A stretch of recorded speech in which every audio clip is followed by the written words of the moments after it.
hạt ở vậy man chỉ thay slap tràn chẳng bong bóng slap nhom hay bị phiệt từng ngõ kia nhom trong chủ đề chun bong bóng thà sọc thấy bò miên phiệt tệ na đã lẹ bằng mình ai bật bằng man dùng bài này bản tay cả miên bò miên khác nó đã lẹ bằng man đôi kia chẳng chùm luôn đã slap mùi mơn bay ponผม450เนี่ยนี่คือจิตตัวเลขរបស់អាណូទីនបានធ្លោមាត់ម្នាក់40000បាតអញ្ចឹងសរុបទឹកប្រាក់វាអស់លុយ558លានបាតអញ្ចឹងវាស្មើនឹងមក13950នាក់ដែលអាណូទីនបានធ្លោមាត់មកថ្ងៃមុនគេយកមកពិភាក្សាអីគិតចឹងបងប្អូនហេតុអ្វីបានវាស្លាប់ច្រើនបងប្អូនគិតតែប្រទេសបានធម្មតាអ្នករុកនិងអ្នកតុបมันអាចមកច្រើនបានទេมันអាចនៅកន្លែងមួយដល់ច្រើនគ្នាបានទេចឹងបងប្អូនឃើញស្រាប់ឲ្យពួកវានៅក្នុងបណ្ដាញសង្គម Facebook TikTok អីហ្នឹងវាបានផុសហ្នឹងវាចូលមកដូចសមោចមកកន្លែងស្លាប់មិនតិចទេបងប្អូនបាទហើយវាមិនមែនថាมันបាក់តបទេបងប្អូនការប្រយុទ្ធរបស់សៀមដូចសម័យសង្គ្រាមលោកលើកទី2ចឹងជប៉ុនតបស្មើជើងខ្លាំងអាមេរិកទម្លាក់គ្រាប់តាមមកគ្រាប់ជប៉ុនលើកទង់សនេះយុទ្ធសាស្ត្រនេះក៏វាយកមកប្រើដែរឃើញហេតុអីបានវាទម្លាក់គ្រាប់មកដល់បាត់ដំបងមកដល់ចដាសៀមរាបវាគម្រាមរវាយប្រាសាទអង្គរមានន័យថាវាកំពុងកពលមុខដូចគ្នាហេតុអ្វីបានវាចេញគ្រឿងយន្តហោះចម្បាំង Creeper យន្តហោះចម្បាំងរបស់កូរ៉េខាងត្បូងយន្តហោះអ៊ីស្រាអែលទៅទិញវាចេញមកអស់លេងមានន័យថាវាកពលមុខខ្លាំងអញ្ចឹងមានន័យថាតបវាស្លាប់ច្រើនបានវាចេញហ្នឹងអញ្ចឹងខ្ញុំសូមឲ្យបងប្អូនយល់ពីចំណុចនេះហើយវិភាគទាំងអស់គ្នាហើយតួលេខនេះខ្ញុំក៏នៅថាមិនទាន់ច្បាស់លាស់នៅឡើយទេខ្ញុំនិយាយត្រង់ទៅ10000ជាងអ្នកនេះមិនទាន់ច្បាស់លាស់នៅឡើយទេហើយចំនួនកម្ពុជាយើងស្លាប់100អ្នកនេះខ្ញុំក៏ព័ត៌មាននេះគឺ50ខ្ញុំមិនទាន់ជឿស្រុងទេប៉ុន្តែអ្វីដែលសំខាន់យុទ្ធសាស្ត្របងប្អូនកងទ័ពវរៈកងទ័ពជួរមុខក៏ប្រើយុទ្ធសាស្ត្រដដែលយុទ្ធសាស្ត្រខ្មែរក្រហមដូចខ្ញុំបានជម្រាបជូនបងប្អូនជារឿយៗដែលខ្ញុំបានទៅជួបគាត់ផ្ទាល់គាត់បានទៅជែកផ្ទាល់តែយុទ្ធសាស្ត្រមិនគឺខ្ញុំមិនអាចប្រហើបប្រាប់បានទាំងអស់ទេដូចយុទ្ធសាស្ត្រខ្មែរក្រហមអញ្ចឹង10នាក់វាយប្រទេស1000នាក់បានបងប្អូនចាស់បានយល់អញ្ចឹងពាក្យនេះខ្ញុំមិនអា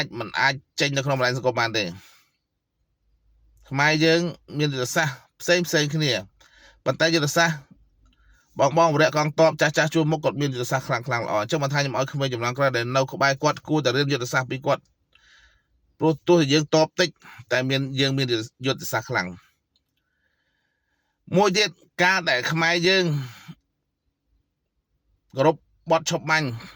ធ្វើឲ្យពួកវាកាន់តែឈ្លានពាននេះហើយគឺជាឱកាស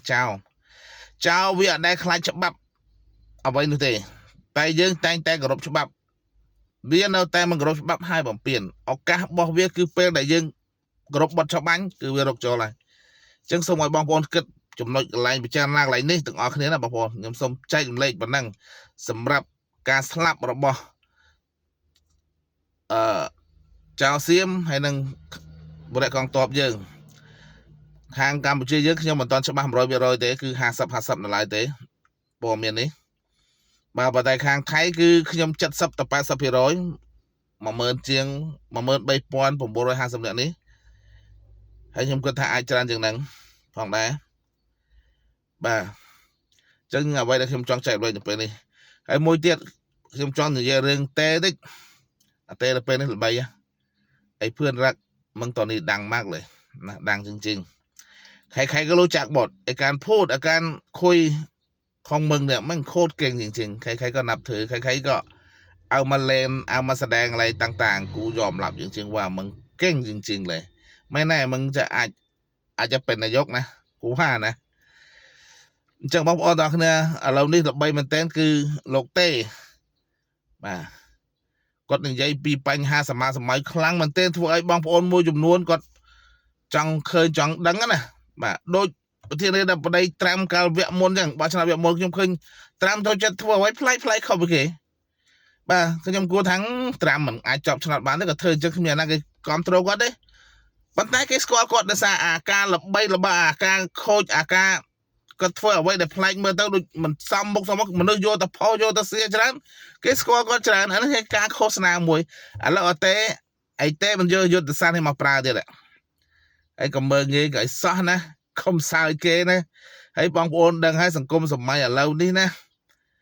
អ្នកដែលត្រឹមត្រូវមិនសូវគេយកទៅធ្វើ BA ទេតែអ្នកប៉េប៉ឡើង BA ទាំងអស់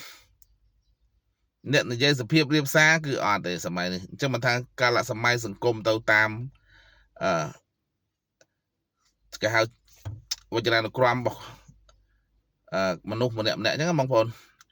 ទង្វើរបស់មនុស្សម្នាក់ពេលខ្លះខ្ញុំគិតថារៀនការចេះដឹងច្រើនមានសញ្ញាបត្រគោលដោយភ្នំប៉ុន្តែបើខ្វះការអនុវត្តផ្ទាល់គឺក៏ពិបាកនឹងឈានទៅមុខដែរសំខាន់បំផុតមានទាំងចំណេះដឹងមានទាំងការអនុវត្តជាក់ស្ដែងទើបយើងអាចទៅមុខបានល្អហើយរលូនសម្រាប់ខ្ញុំតាំងពីដើមដល់ចប់ហើយបងប្អូនឡើងក៏មិនលឿនដូចគេណាធ្លាក់ក៏មិនលឿនដូចគេសឹមតេតបងប្អូនដែលស្គាល់ខ្ញុំតាមបណ្ដាញសង្គមយូរហើយមួយឆ្នាំហើយខ្ញុំគិតថាបងប្អូននឹងស្គាល់ហើយពីចរិតខ្ញុំមិនឡើងលឿនទេតែក៏មិនចុះលឿនដែរតែប៉ុណ្ណឹងបាទសឹមក៏បំបោលអញ្ចឹងខ្ញុំចែករំលែកតែប៉ុណ្ណឹងបងប្អូនទាំងអស់គ្នាបាទរឿងពីររឿងហ្នឹងឲ្យបងប្អូនបានយល់យកទៅវិភាគឲ្យគិតពិចារណាទាំងអស់គ្នាអញ្ចឹងคลิปវីដេអូនេះចែករំលែកប៉ុណ្ណឹងបងប្អូនអរគុណជម្រាបលា